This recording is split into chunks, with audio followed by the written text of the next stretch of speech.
Hello students, this session is to make you understand that how can we calculate the valency of elements.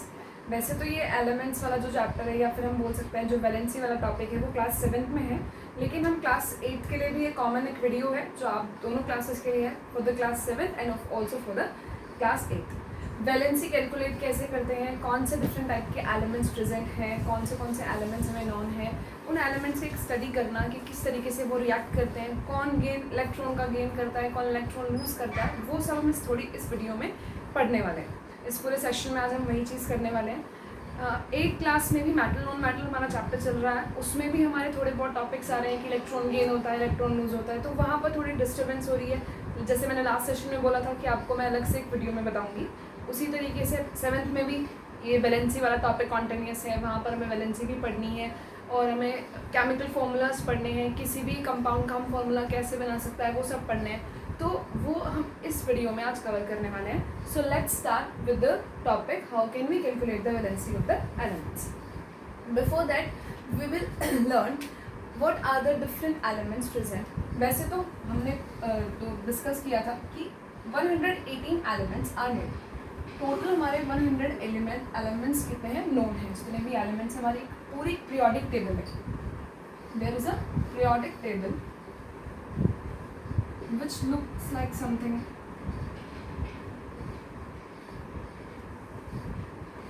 इस तरह की table है जिसमें 118 elements को arrange किया हुआ है. 118 एलिमेंट्स को इस टेबल में अरेंज किया हुआ है, डिफरेंट कॉलम्स और रोज बना के अलग अलग एलिमेंट्स में एक पर्टिकुलरली जैसे अरेंज कर देते हैं ना, उस तरीके से अरेंज किया हुआ. ठीक है, तो इन एलिमेंट्स की स्टडी करते हैं हम आज कि कौन से एलिमेंट्स. स्पेशली हम सारे एलिमेंट्स स्टडी नहीं कर पाएंगे अभी क्योंकि 118 एलिमेंट्स एक साथ स्टडी करना डिफिकल्ट है, इसीलिए हम आज सिर्फ 1 to 20 एलिमेंट्स स्टडी करेंगे. उससे हमें हेल्प क्या मिलेगी, हमें ये पता चल जाएगा कि वैलेंसी कैसे होती है. कोई भी एटम अगर रिएक्ट करता है, अगर एलिमेंट रिएक्ट करता है तो क्यों करता है. फर्स्टली हम चलते हैं अपनी स्टार्टिंग से, स्टार्ट करते हैं बिल्कुल बेसिक से स्टार्ट करता है, विच इज़ एटम. एटम क्या है? Atom is the smallest particle of matter. Matter का जो स्मॉलेस्ट पार्टिकल वो हमारा क्या है, एटम है. एटम की जो स्ट्रक्चर होती है वो समवट सर्कुलर स्ट्रक्चर होती है और इसके सेंटर पे यहाँ क्या प्रेजेंट होता है, यहाँ प्रेजेंट होता है nucleus. This is atom and centre पे क्या प्रेजेंट है, न्यूक्लियस प्रेजेंट है. एटम के अंदर हमें 3 तरह के पार्टिकल्स मिलते हैं. Atom contains 3 type of particles, electrons, protons and neutrons. Electrons बहुत सुनते हैं कि इलेक्ट्रॉन गेन कर लिया, इलेक्ट्रॉन लूज कर लिया, वो सब हम इसमें देखने वाले हैं. मतलब 3 तरह के पार्टिकल्स एक एटम कंटेन करता है, एक इलेक्ट्रॉन, एक प्रोटॉन एंड एन न्यूट्रॉन. तो एटम की स्ट्रक्चर कैसी होती है, एटम एक सर्कुलर स्फीयर हो गया जिसके सेंटर पे एक न्यूक्लियस प्रेजेंट है. This nucleus contains 2 type of particles. ये जो छोटा सा न्यूक्लियस है, इस न्यूक्लियस के अंदर 2 पार्टिकल्स प्रेजेंट होते हैं. एक हमारा प्रेजेंट होता है प्रोटॉन एंड प्लस न्यूट्रॉन. 2 तरह के पार्टिकल्स हैं, प्रोटॉन और न्यूट्रॉन. प्रोटॉन कैसा है, proton is the positively charged particle. मतलब पार्टिकल से आप समझ सकते हो जैसे एटम है, एटम से भी छोटा पार्ट उसका जो कि इसके अंदर प्रेजेंट है. और जबकि न्यूट्रॉन कैसा है, neutron is neutral charged particle. Neutron हमारा न्यूट्रल है एंड हमारा प्रोटॉन कैसा है, पॉजिटिव चार्ज इलेक्ट्रॉन है. तो इसका मतलब हमारा इस पर तो कोई साइन नहीं है, इस पर प्लस साइन है, तो हमारा ये सेंटर पे कैसा प्रोटॉन होता है, प्लस साइन वाले प्रोटॉन्स प्रेजेंट होता है, पॉजिटिव चार्ज प्रोटॉन्स प्रेजेंट होते हैं. हमारी बात आती है इलेक्ट्रॉन्स की. इलेक्ट्रॉन्स क्या होते हैं, electrons are the negatively charged particles. Electrons हमारे नेगेटिवली चार्ज पार्टिकल्स होते हैं और ये जो इलेक्ट्रॉन्स है वो इस न्यूक्लियस के चारों तरफ, जिस तरीके से एक सन, सोलर सिस्टम अगर हम देखें, सन में क्या होता है, सन के चारों तरफ प्लैनेट्स रिवॉल्व करते हैं. इस तरीके से इलिप्टिकल ऑर्बिट में प्लैनेट्स रिवॉल्व करते हैं. These are planets. Planet sun के चारों तरफ अपनी पर्टिकुलर ऑर्बिट में रिवॉल्व करते हैं. अगर ये सन है तो उसके चारों तरफ एक ऑर्बिट सबसे पहले मरकरी, इस तरह से मतलब सारे प्लैनेट्स अपनी ऑर्बिट में, अपनी ऑर्बिट से कभी बाहर नहीं जाते। ऐसा नहीं है कि मार्स हमारा दूसरे किसी ऑर्बिट में चला गया, अर्थ किसी दूसरे के ऑर्बिट में चला गया, अपने ऑर्बिट में रिवॉल्व करता है। इसी तरीके से जो इलेक्ट्रॉन होते हैं वो क्या करते हैं, वो भी न्यूक्लियस के चारों तरफ, ये हमारा न्यूक्लियस है, इसके चारों तरफ अपनी पर्टिकुलर ऑर्बिट में रिवॉल्व करते हैं। अपनी पर्टिकुलर एक ऑर्बिट मतलब अपने पर्टिकुलर लेवल में रिवॉल्व करते हैं, और इन ऑर्बिट को या इन लेवल्स को कहा जाता है शेल या फिर एनर्जी लेवल्स। इन एनर्जी लेवल में इलेक्ट्रॉन्स क्या करते हैं, रिवॉल्व करते हैं। जैसे एक इलेक्ट्रॉन यहाँ हो गया, दो यहाँ हो गए, इस तरीके से अरेंज होते हैं। ठीक है, किस ऑर्बिट में कितने इलेक्ट्रॉन्स आएंगे, क्या सब में एक एक इलेक्ट्रॉन्स आएंगे, कितने कितने इलेक्ट्रॉन्स हम फिल कर सकते हैं मैक्सिमम, वो सब चीज़ें हम इसमें डिस्कस करेंगे। और उससे ही हमारा एट द एंड हमें क्या पता लगेगा कि एलिमेंट की वैलेंसी कितनी होती है, एलिमेंट की वैलेंसी कैलकुलेट कैसे कर सकते हैं। ठीक है, तो हमारी क्या बात है कि एक तो सेंटर पे तो क्या प्रेजेंट है, positively charge particles plus neutrons present है, जो कि सेंटर पे प्रेजेंट है, और इलेक्ट्रॉन्स इसके चारों तरफ रिवॉल्व करते हैं। सबसे इम्पॉर्टेंट चीज़ हमारे यहाँ समझने की क्या है कि number of electrons in an element, एक एलिमेंट में जो नंबर ऑफ इलेक्ट्रॉन्स है वो किसके इक्वल होते हैं, वो नंबर ऑफ प्रोटॉन्स के इक्वल होते हैं।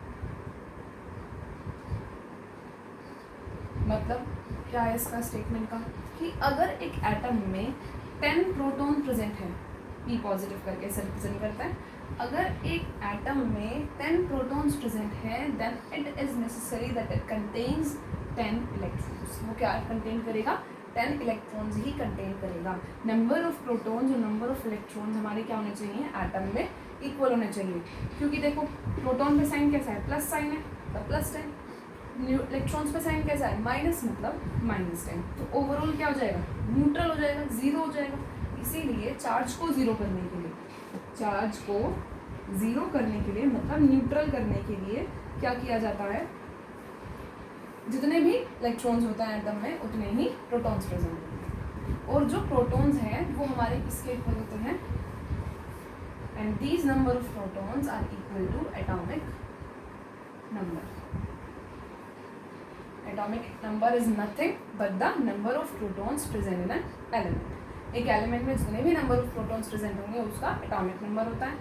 अब अगर मैं एक चीज़ बोलूँ, मैंने कहा कि atomic number is equal to the number of protons, number of protons is equal to the number of electrons.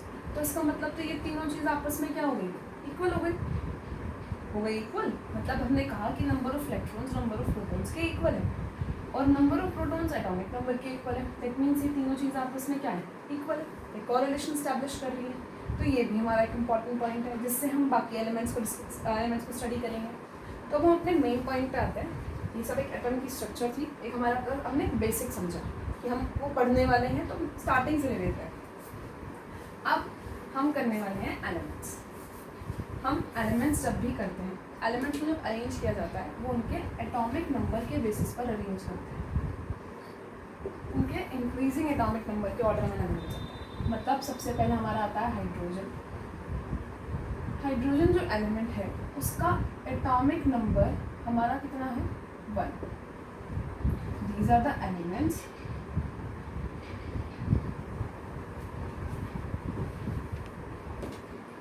ये क्या है, हमारे एलिमेंट्स है।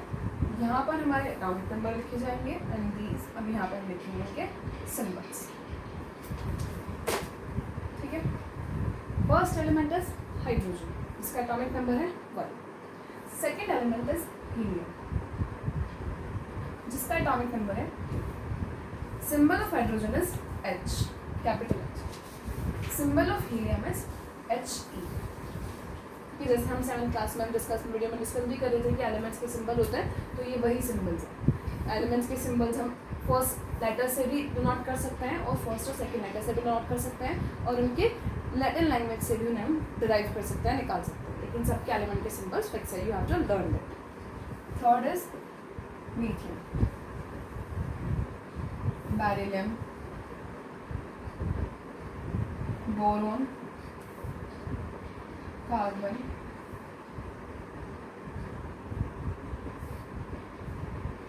Nitrogen, oxygen, fluorine, 10 then neon. पहले 10 डिस्कस कर लेते हैं। I will say that write down it on your notebook. इसको अपने नोटबुक पे अच्छे से लिख लीजिए, टेबल मेंटेन कर लीजिए ताकि आपको लर्न करने में आसानी हो। हम सिंबल्स देख रहे थे। हाइड्रोजन का सिंबल है H, helium He, lithium Li, beryllium Be, boron B, carbon C, nitrogen N, oxygen O, fluorine F and neon N। These are the symbol for these elements. Okay. अब हमने starting में एक point पढ़ा था कि number of protons present in an atom is equal to the atomic number. जितना उसका atomic number होगा उतने ही उसके नंबर ऑफ प्रोटॉन्स होंगे, प्लस उतने ही उसके क्या होंगे, नंबर ऑफ इलेक्ट्रॉन्स भी होंगे। तो इसका मतलब हमारा नंबर ऑफ प्रोटॉन, और अगर हम नंबर ऑफ इलेक्ट्रॉन्स फाइंड करेंगे इन एलिमेंट्स के तो वो क्या हो जाएंगे। हाइड्रोजन एटॉमिक नंबर 1, तो नंबर ऑफ प्रोटॉन भी कितना हो जाएगा, 1 हो जाएगा। इलेक्ट्रॉन्स भी कितने, 1 हो जाएंगे। ऐसे ही helium 2, lithium 3, beryllium 4, boron 5, carbon 6, nitrogen 7, oxygen 8, fluorine 9 and neon 10। Number of electrons और नंबर ऑफ प्रोटॉन्स हमारे क्या हुए, दोनों इसमें इक्वल हुए। ठीक है। अब हमें यहाँ तक ये तो पता चल गया कि हमारे कोई भी एटम कितने इलेक्ट्रॉन्स कंटेन कर रहा है। अगर मैं आप लोगों से बेरिलियम में पूछूं बेरिलियम कितने इलेक्ट्रॉन्स कंटेन कर रहा है, देन द आंसर इज 4। कितने इलेक्ट्रॉन्स कंटेन कर रहा है बेरिलियम, 4 इलेक्ट्रॉन्स कंटेन कर रहा है। ऐसे ही नाइट्रोजन के पास कितने इलेक्ट्रॉन्स है, 7 इलेक्ट्रॉन। तो अब बात आती है, चलो हमने अभी एटम की स्ट्रक्चर देखी थी। क्या देखी थी कि एक स्फेरिकल होता है, सेंटर में एक पॉजिटिव पार्ट होता है, तो सारे के सारे प्रोटॉन तो इसमें प्रेजेंट है। मतलब अगर मैं आपसे हीलियम डिस्कस करूँ, हीलियम में 2 प्रोटॉन है, 2 इलेक्ट्रॉन है, तो दोनों के दोनों प्रोटॉन कहाँ प्रेजेंट है, इसके अंदर प्रेजेंट है। +2 लिख लिया चलो हमने, तो प्रोटॉन की तो कोई दिक्कत ही नहीं है। लेकिन हाँ, मेन जो इशू क्रिएट होता है या मेन जो हमारी बात आती है वो किसकी आती है, इलेक्ट्रॉन्स की। जैसे कि हमने पढ़ा कि जो इलेक्ट्रॉन्स हैं वो न्यूक्लियस के चारों तरफ अपनी ऑर्बिट में रिवॉल्व करते हैं। तो कौन सी ऑर्बिट में कितने इलेक्ट्रॉन्स आएंगे, how are these electrons arranged in this atom, उसके लिए हमारी टर्म दी गई which is electronic configuration. Write it down on your notebook, अपनी नोटबुक पे लिखते जाइए साथ साथ। इलेक्ट्रॉनिक कॉन्फ़िगरेशन क्या है, electronic configuration is the arrangement of electrons around the nucleus. Nucleus के चारों तरफ इलेक्ट्रॉन्स किस तरीके से अरेंज है उसको हम इलेक्ट्रॉनिक कॉन्फ़िगरेशन कहते हैं, जो मेथड हम अप्लाई करते हैं। ये हमारा न्यूक्लियस हो गया, इसके चारों तरफ क्या प्रेजेंट है, ऑर्बिट प्रेजेंट है। इन ऑर्बिट को ना नाम दिया गया है, जैसे जो न्यूक्लियस के बाद पहली जो ऑर्बिट है उसको बोला जाता है के, फर्स्ट शेल। शेल हमने नाम दिया था इनको भी, शेल। तो फर्स्ट जो शेल है वो क्या है हमारी, के। एल, के से ही स्टार्ट करते हैं, ABCD से स्टार्ट नहीं करते, के से ही स्टार्ट किया जाता है हमेशा। के, एल, देन एम, एन, इस तरीके से एक्सटेंड हो जाएंगे। K is the first shell, L is the second, M is the third and N is the fourth. इस तरीके से कंटिन्यू होती चली जाती है। ठीक है, तो ये क्या है कि element, these are the shells. I hope you are understanding this. Next अब हम क्या करेंगे, अब हमें देखना है, हमने यहाँ पे 4 शेल मेंशन किए, जो वैसे तो बहुत सारी होती है लेकिन मैं 4 शेल मेंशन की। कौन सी शेल कितने इलेक्ट्रॉन्स कंटेन करेगी, के पास कितने इलेक्ट्रॉन्स होंगे, एल के पास कितने होंगे, एम के पास कितने होंगे, एन के पास कितने होंगे, वो सब कैलकुलेट करने के लिए एक फॉर्मूला होता है 2n²। Formula to calculate maximum number of electron in a shell. एक शेल में मैक्सिमम कितने इलेक्ट्रॉन्स आ सकते हैं उसको कैलकुलेट करने के लिए क्या फॉर्मूला यूज़ होता है, 2n², जहाँ n की वैल्यू क्या है, n is the number of shell. मतलब आपको जिस भी शेल में कैलकुलेट करना है, जैसे अगर हम के शेल में कैलकुलेट करें, के कौन सी शेल है, फर्स्ट शेल है, फर्स्ट न्यूक्लियस के बाद पहली शेल है, तो इसके लिए n कितना हो जाएगा, 1 हो जाएगा। तो मतलब 2n² कितना हो गया, 2, 1 का स्क्वायर मतलब 2। दैट मीन्स द के शेल, के की जो शेल है वो हमारी मैक्सिमम कितने इलेक्ट्रॉन्स रख सकती है? 2 इलेक्ट्रॉन्स। 2 से ज़्यादा इलेक्ट्रॉन्स कभी भी इसमें प्रेजेंट नहीं होंगे। It will always contain 2 electrons. ऐसे ही अगर हम नेक्स्ट देखें, L हमारी n इज इक्वल टू 2 है, तो 2n स्क्वायर कितना हो जाएगा? 2 इंटू 2 का स्क्वायर, 2 इंटू 2 स्क्वायर मतलब 4, that means 8। Thus the L will contain only the 8 electrons, 8 से ज़्यादा कंटेन नहीं करती। नेक्स्ट ऐसे ही हम m के लिए कैलकुलेट कर देते हैं। n इज इक्वल टू 3 है, तो 2 3 का square is equal to 2 into 9, that means 18 electrons. इस तरीके से हम सबके लिए कैलकुलेट कर सकते हैं।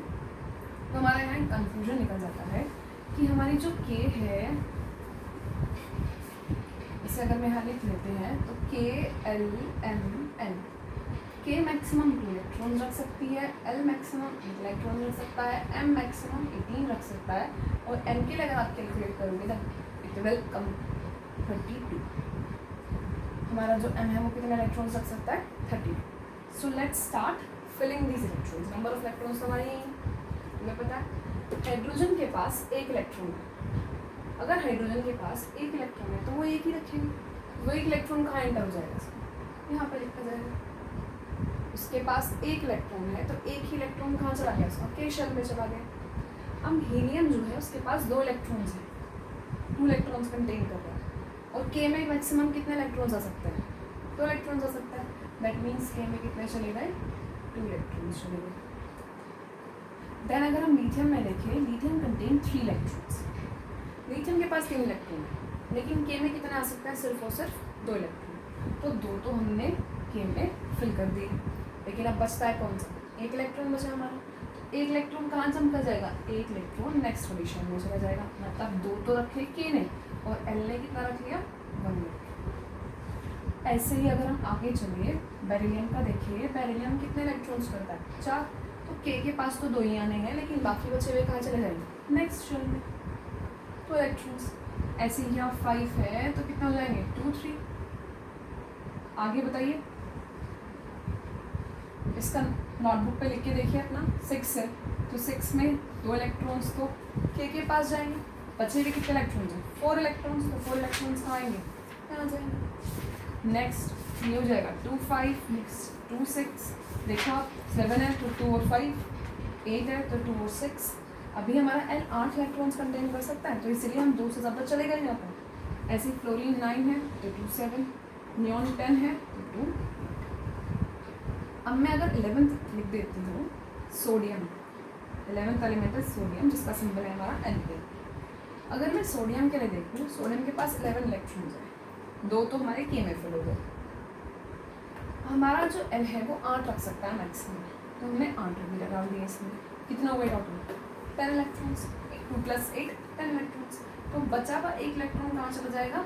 N शेल में चला जाएगा। मतलब इस तरीके से फिर हम आगे इसको इंक्रीज करते जाएंगे। यहाँ मैंने 11 तक डिस्कस किए हैं, 20 तक आपको इस तरह से करके देखनी है। मैं 20 तक एलिमेंट्स आप लोगों को मेंशन करा दूँगी, लेकिन अभी आपको ये टेबल कंप्लीट करनी है, ठीक है? अच्छा, अब हम नेक्स्ट पे चलते हैं। ये तो हमारा अरेंजमेंट हो गया किसका? इलेक्ट्रॉन्स का, ठीक है? 20 तक नहीं, आप लोग 18 तक कीजिएगा। 18 तक के एलिमेंट्स मैं आप लोगों को मेंशन करा दूँगी, लेकिन आप लोग 18 तक ट्राई कीजिएगा। 19 और 20 आई विल डिस्कस, ओके? देखो अब बात आती है वैलेंसी। ये तो हमने सब पढ़ लिया। Now we come to the main topic which is valency. Valency क्या होती है? Valency is the combining capacity of an element. कोई भी एलिमेंट दूसरे एलिमेंट से कितने इलेक्ट्रॉन के हेल्प से कंबाइन होगा। जैसे हम सिंपल एक एग्जांपल लेते हैं, we all want to be stable. हम सब अपने लाइफ में स्टेबिलिटी चाहते हैं, सक्सेस। हमारे लिए स्टेबिलिटी क्या है? अच्छे मार्क्स गेन करना, अच्छी सक्सेस, मतलब अच्छी जॉब मिल जाए हमें, हम सक्सेसफुल हो जाए, हमारे लिए ये स्टेबिलिटी है। वी विल स्टेबल है, हमारा एक अच्छा बैलेंस मिल जाएगा, हम प्रोफेशनल हो जाएंगे, तो ये हमारे लिए स्टेबिलिटी है। लेकिन यहाँ जो एलिमेंट्स हैं, इनके लिए जो स्टेबिलिटी है, इनके लिए स्टेबिलिटी है कि इनके इलेक्ट्रॉन्स पूरे हो जाए। एक बार इनके इलेक्ट्रॉन्स पूरे हो गए तो ये किसी से रिएक्ट नहीं करेंगे। इसीलिए ये क्या करते हैं? अपने आप को स्टेबल करने के लिए दूसरे एलिमेंट से रिएक्ट करते हैं। कैसे रिएक्ट करते हैं? जैसे हमेशा एक जो एलिमेंट है वो स्टेबल होने के लिए उससे 8 इलेक्ट्रॉन्स की रिक्वायरमेंट होती है अपनी बाहर वाली शेल में। जैसे ये हम अगर मैं ये वाला इलेक्ट्रॉन हम लिथियम लेते हैं, लिथियम की स्ट्रक्चर में बनाऊँ तो सेंटर पे हमारा न्यूक्लियस और कितनी शेल्स है हमारी, एक और दो शेल। तो न्यूक्लियस के बाहर एक शेल ये हो गई और एक शेल ये हो गई, इसमें 2 इलेक्ट्रॉन्स हैं और बाहर वाली में 1 इलेक्ट्रॉन है। तो इस लिथियम के लिए आउटर मोस्ट शेल कौन सी है, this one is the outermost shell for lithium. तो वो चाहता है कि उसकी इस आउटर मोस्ट शेल में मैक्सिमम कितने इलेक्ट्रॉन्स हो जाए, 8 इलेक्ट्रॉन्स। अगर इसकी शेल में, बाहर वाले शेल में 8 इलेक्ट्रॉन्स पूरे हो गए तो ये स्टेबल हो जाएगा, इसे फिर किसी की ज़रूरत नहीं पड़ेगी। ठीक है, अगर हमारा केस जैसे अगर हम देखें, ये तो हमारा क्या था कि आउटर मोस्ट शेल में 8 इलेक्ट्रॉन्स होने चाहिए, लेकिन अगर हम यहाँ बोलें, किसका केस बोले, अगर हमारी शेल आउटर मोस्ट के है, if outermost shell is K, ये न्यूक्लियस है और इसके बाहर एक ही शेल है, दूसरी कोई शेल नहीं है, तो यहाँ पर उसको मैक्सिमम चाहिए 2 इलेक्ट्रॉन्स। के शेल के केस में मैक्सिमम आउटर मोस्ट में 2 इलेक्ट्रॉन्स होने चाहिए और बाकी में 8 इलेक्ट्रॉन्स मैक्सिमम होने चाहिए। तो हम यहाँ से आप वैलेंसी कैलकुलेट करेंगे अपनी, ये बात ध्यान रखिए कि कहाँ कितने इलेक्ट्रॉन हो सकते हैं मैक्सिमम में। वैलेंसी हाइड्रोजन, हाइड्रोजन की जो सबसे बाहर वाली शेल है, सबसे आउटर मोस्ट शेल है, वो कौन सी है, कि उसके बाद इनमें तो कुछ प्रेजेंट ही नहीं है, इनमें तो खाली है, तो ये तो होंगी नहीं, इसका मतलब अगर खाली है तो आउटर मोस्ट शेल कितनी कौन सी है, के है। अगर उसके आउटर मोस्ट शेल के है तो उसमें कितने इलेक्ट्रॉन्स होने चाहिए, there should be 2 electrons, it should contain 2 electrons. इसमें कितने इलेक्ट्रॉन्स होने चाहिए थे, 2 इलेक्ट्रॉन्स, लेकिन ये कितने यहाँ पे 1, मतलब एक की इसके पास कमी है। तो इसको अगर अपना कोई 1 इलेक्ट्रॉन दे दे तो क्या होगा, स्टेबल हो जाएगा। तो ये क्या करेगा, अगर किसी से भी कंबाइन हो रहा है, किसी से भी अटैच हो रहा है, तो क्या करेगा, 1 इलेक्ट्रॉन लेगा, ये कोशिश करेगा कि 1 इलेक्ट्रॉन से मिल जाए। ठीक है, तो इसकी वैलेंसी कितनी हो गई, 1। मतलब कोई भी एलिमेंट जितने इलेक्ट्रॉन्स का एक्सचेंज करता है ना, जितने इलेक्ट्रॉन्स वो लेता है या देता है, वो उसकी वैलेंसी होगी। अगर हम देखेंगे हीलियम का केस, हीलियम में कितने हैं, के में 2 इलेक्ट्रॉन्स हैं, के में इलेक्ट्रॉन्स कितने होने चाहिए थे, 2 है, कितने इसमें, 2। दैट मीन्स इसे किसी की ज़रूरत ही नहीं है, इसे किसी की अगर ज़रूरत ही नहीं है तो ये किसी से रिएक्ट भी नहीं करेगा, इसीलिए इसकी वैलेंसी क्या होती है, 0। हीलियम को किसी से भी रिएक्ट करने की ज़रूरत नहीं है, because it is stable in its own, क्योंकि ये अपने आप में ही स्टेबल है। ओके, नेक्स्ट अब हम आते हैं लिथियम। लिथियम पे हमारी जो आउटर मोस्ट शेल है वो कौन सी है, एल। आउटर मोस्ट शेल अगर एल है तो यहाँ मैक्सिमम कितने इलेक्ट्रॉन्स होने चाहिए, मैक्सिमम हमारे 8 इलेक्ट्रॉन्स होने चाहिए, लेकिन है कितना यहाँ पर, 1 है। अब एक चीज़ देखते हैं, यहाँ पर 1 इलेक्ट्रॉन है, डेफिशिएंसी है 7 की। 7 की डेफिशिएंसी होने का मतलब क्या है कि 2 चीज़ें हैं, 2 ऑप्शन है उसके पास, या तो वो अपना एक किसी को दे दे या किसी से साथ 7 इलेक्ट्रॉन्स ले, which is easier, giving 1 electrons. 1 electron को देना उसके लिए क्या रहेगा, ईजी रहेगा, इसीलिए वो 7 इलेक्ट्रॉन किसी से ना लेकर क्या करेगा, अपना 1 इलेक्ट्रॉन किसी को दे देगा। दैट मीन्स इसकी वैलेंसी कितनी होगी, 1। ऐसे ही अगर हम देखें इसके केस में, हाँ 8 होने चाहिए थे, 6 की डेफिशिएंसी है, तो ये 6 किसी से ना लेके अपने क्या करेगा, अपने 2 इलेक्ट्रॉन्स दे देगा, तो ये क्या करता है, इसकी वैलेंसी हो गई 3। यहाँ पर 8 इलेक्ट्रॉन होने चाहिए थे, लेकिन 3 इलेक्ट्रॉन्स है, दैट मीन्स 5 की डेफिशिएंसी है। इसका मतलब यहाँ पर भी कितने इलेक्ट्रॉन्स कर सकता है, ये 3 इलेक्ट्रॉन्स दे सकता है। 5 लेना डिफिकल्ट होगा ऑब्वियसली, 3 देने आसान होते हैं, इसीलिए वो अपने 3 इलेक्ट्रॉन्स दे देगा। अब आता है 4 का केस, 4 इलेक्ट्रॉन्स 8 होने चाहिए थे, 4 की डेफिशिएंसी है, तो उसके पास तो दोनों ऑप्शन है, ये ले भी सकता है, दे भी सकता है, क्योंकि 4 है दोनों का, मतलब इसके पास कमी भी 4 की है, इसके पास है भी 4, तो ये क्या कर लेता है, इन 4 को ही शेयर कर लेता है। ये क्या करता है, शेयर कर लेता है इन 4 को, तो इसकी वैलेंसी कितनी हो गई, 4। मतलब दूसरे एलिमेंट्स 4 इलेक्ट्रॉन के थ्रू अगर ये कंबाइन कर रहा है तो वैलेंसी कितनी होगी, 4 हो जाएगी। Next we come to the 5 electrons हैं, 5 इलेक्ट्रॉन्स आउटर मोस्ट शेल में, मतलब 8 होने चाहिए थे, लेकिन 3 की डेफिशिएंसी है। अब क्या हुआ, अब 5 इसके पास ऑलरेडी प्रेजेंट है, कमी है 3 की, तो क्या करें, अपने 5 दे दें, क्यों भाई, क्यों दे अपने 5, यहाँ तो जब उसके पास 3 थे, इसके पास कितने की कमी थी, इसके पास 5 की कमी थी, तो हमने इससे हमने 3 ले लिए थे, इसको तो 5 नहीं दिए थे ना किसी ने, तो फिर ये अपना 5 क्यों देगा, नहीं देगा, तो ये क्या करेगा, ये 3 इलेक्ट्रॉन्स ले लेगा। दैट मीन्स इसकी वैलेंसी कितनी हो गई, 3। यहाँ पर 6 है, 2 की कमी है, तो उसकी वैलेंसी कितनी हो जाएगी, 2। यहाँ 7 है, कितनी हो जाएगी वैलेंसी इसकी, 1। अब इसका केस बताओ, 8 है, 8 है इलेक्ट्रॉन्स पास में, ज़रूरत ही नहीं है, इसके पास तो पूरी है, इसे किसकी ज़रूरत है, इसीलिए ये क्या करेगा, इलेक्ट्रॉन्स ही नहीं लेगा, रिएक्ट ही नहीं करेगा ये किसी से, अपने आप में स्टेबल है। ऐसे ही हमारा अगर लास्ट वाला देखें तो यहाँ आउटर मोस्ट शेल इस बार अब क्या हो गई, एम हो गई। आउटर मोस्ट में कितने इलेक्ट्रॉन्स होने चाहिए थे मैक्सिमम, वैसे ही 18 इलेक्ट्रॉन कंटेन कर सकता है, लेकिन आउटर मोस्ट शेल में कितने होने चाहिए स्टेबल करने के लिए, 8 इलेक्ट्रॉन्स होने चाहिए। दैट्स वाई ये क्या करेगा, अपना 1 इलेक्ट्रॉन किसी को दे देगा। तो फिर आउटर अगर उसने 1 इलेक्ट्रॉन अपना किसी को दे दिया सपोज, तो 2 8 स्टेबल हो गया, आउटर मोस्ट में 8 इलेक्ट्रॉन्स हो गए पूरे, तो स्टेबल हो गया। तो ये क्या करेगा, अपना 1 इलेक्ट्रॉन किसी को दे देगा। This is all about valency. Valency कैसे कैलकुलेट करते हैं, मैंने यहाँ 1 to 11 डिस्कस कर लिया है।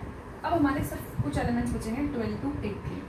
वो एलिमेंट्स के नेम मैं आप सिंबल्स मैं आप लोगों को मैसेज के थ्रू या फिर PDF के थ्रू सेंड कर दूँगी, लेकिन आप लोगों को वो ट्राई करना है, पूरी टेबल बनानी है फ्रॉम 1 to 18 एलिमेंट्स, पूरी टेबल बनानी है। और उसमें इस तरीके से नंबर ऑफ प्रोटॉन्स, आप लोगों को टेबल में क्या क्या मेंशन करना है मैं बता देती हूँ, and I am going to see this.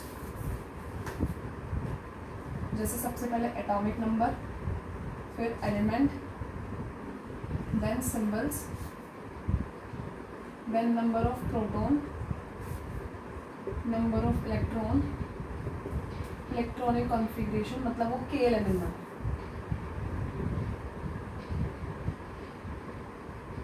That means KLMN, and then हमारा क्या आता है वैलेंसी। ये टेबल आप लोगों को बनानी है फ्रॉम एलिमेंट 1 to 18। ओके, अच्छे से नंबर ऑफ प्रोटॉन्स कैलकुलेट सब कैलकुलेट करके बनाना है। ये हमारा वैलेंसी का यहाँ टॉपिक कंप्लीट हो जाता है। वैलेंसी हम कैसे कैलकुलेट करता है वो यहाँ पे कंप्लीट हो गया। बस एक चीज़ डिस्कस करनी रहती है कि जैसे हम ले लेते हैं हीलियम नहीं लेते हैं, हम ले लेते हैं नाइट्रोजन ले लेते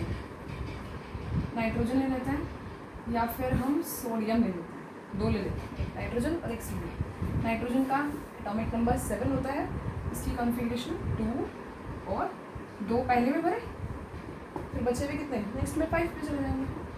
इसके कितने होते हैं 2 8 और 1। ये क्या कर रहा था, 3 इलेक्ट्रॉन्स ले रहा था, ये क्या कर रहा था 1 इलेक्ट्रॉन दे रहा था। तो जो भी लेता है, जो भी हमेशा जो भी ले रहा है मतलब गेन कर रहा है, वो उस पर साइन आता है नेगेटिव, एंड जो इलेक्ट्रॉन देता है उस पर साइन आता है पॉजिटिव। मतलब ये दानी है, दान कर रहा है, ये चैरिटी कर रहा है, तो ये अच्छा आदमी हो गया, काइंड हो गया, इसीलिए इसको पॉजिटिव साइन आया, और जो ले रहा है वो नेगेटिव साइन आया उस पर। ठीक है, ये हमारा क्या हो गया कंप्लीट आयंस का। ये तो हमारे क्या हो गए थे, एटम्स हो गए थे। जब भी एक एटम इलेक्ट्रॉन को या तो गेन करे या लॉस करे, देन वो हमारा एटम नहीं रहता, वो हो जाता है आयन। आयंस हम कल पढ़ रहे थे एक वीडियो में। आयंस क्या है हमारे, आयंस जब भी कोई एटम इलेक्ट्रॉन या तो दे दे या इलेक्ट्रॉन ले ले, तो उस पर चार्ज आ जाएगा। अगर वो दे रहा है, अगर वो लूज़ कर रहा है तो उस पर पॉजिटिव चार्ज आ जाएगा, और अगर वो गेन कर रहा है तो उस पर कैसे चार्ज आएगा, नेगेटिव चार्ज आएगा। तो वो क्या कहलाएगा, वो कहलाएगा आयन। जिस पे पॉजिटिव चार्ज आता है वो होता है कैटायन, एंड जिस पे नेगेटिव चार्ज आता है वो होता है एनायन। तो ये भी याद रखना। हमारा ये पूरा टॉपिक अब कवर हो चुका है। वैलेंसी हमने कवर कर ली है। जितनी मैंने बोला है वो आप लोग करना। असाइनमेंट है एक तरह से आपका 1 to 18 सारे एलिमेंट्स आप लोगों को अरेंज करने हैं, टेबल बनाना है, and please send it to me. Okay, I will check this. I hope you will understand this. अगर नहीं समझ में आ रहा है तो कोई बात नहीं, आपके डाउट्स भी क्लियर किए जाएंगे। Please go through this video and thank you so much.